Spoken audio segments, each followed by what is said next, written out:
بسم اللہ الرحمن الرحیم۔ محترم ناظرین السلام علیکم۔ آج آپ کے ساتھ شیئر کرنے جا رہے ہیں ایک واقعہ حضرت ابن فاروق رضی اللہ تعالیٰ عنہ اور ایک سائل۔ ایک مرتبہ حضرت عبداللہ ابن عمر رضی اللہ تعالیٰ عنہ بیمار ہوئے۔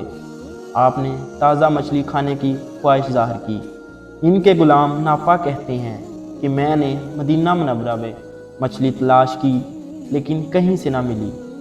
پھر کچھ مدت کے بعد مجھے کہیں مچھلی نظر آئی۔ میں نے وہ مچھلی حضرت عبداللہ بن عمر فاروق رضی اللہ تعالیٰ عنہ کے لیے 1.5 درہم میں خرید لی اور پکانے کے بعد روٹی پر رکھ کر ان کی خدمت میں پیش کی۔ اتنے میں ایک سائل دروازے پر آ گیا۔ حضرت ابن عمر رضی اللہ تعالیٰ عنہ نے غلام سے فرمایا کہ یہ مچھلی روٹی میں لپیٹ کر اس سائل کو دے دو۔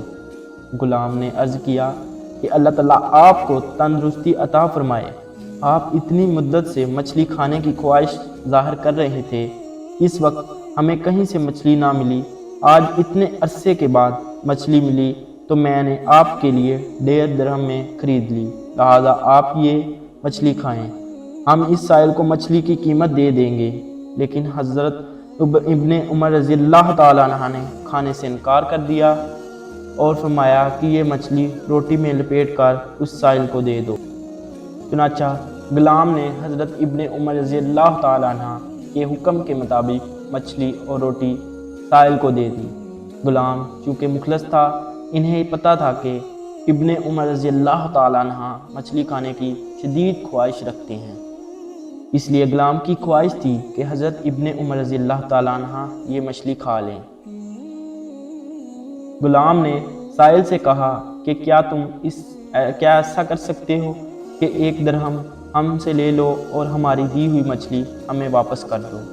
سائل راضی ہو گیا اور غلام سے 1 درہم لے کر مچھلی واپس کر دی۔ پھر غلام نے وہ مچھلی حضرت ابن عمر رضی اللہ تعالیٰ عنہ کی خدمت میں پیش کر دی اور سارا قصہ بھی انہیں بتایا کہ میں نے 1 درہم کے بدلے میں یہ مچھلی اس غلام سے لے لی ہے۔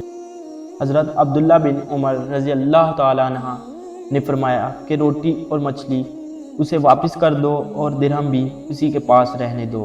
پھر ارشاد فرمایا کہ میں نے نبی کریم صلی اللہ علیہ وآلہ وسلم کو یہ ارشاد فرماتے ہوئے سنا ہے کہ جس آدمی کے دل میں کسی چیز کی خواہش پیدا ہو، پھر وہ اس خواہش کو اللہ تعالیٰ کی رضا کے لیے ترک کر دے اور اپنی ذات پر کسی اور کو ترجیح دے تو اللہ تعالیٰ اسے بخشش فرما دیتے ہیں۔